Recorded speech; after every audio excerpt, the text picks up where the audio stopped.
बुंनो रोंनांगौब्रा नै बे मन्दिरखौ खेबनायनि नै आंखौसो खानाय बोलायलायदों खेबनायनि नै आरेंगि गिनो नै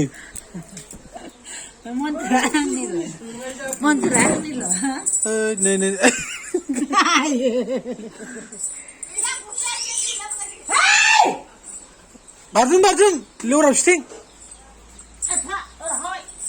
दैया बिदि लोङा नङा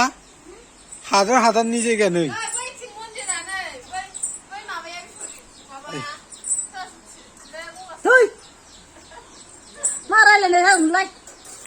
हादाननि नालाय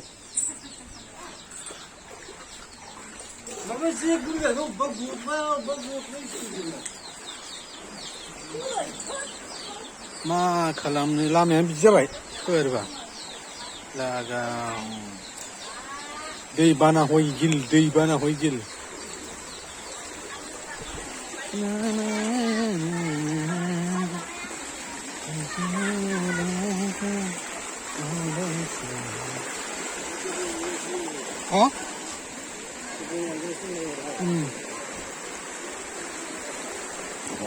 बापरे गोथौ जाथारबाय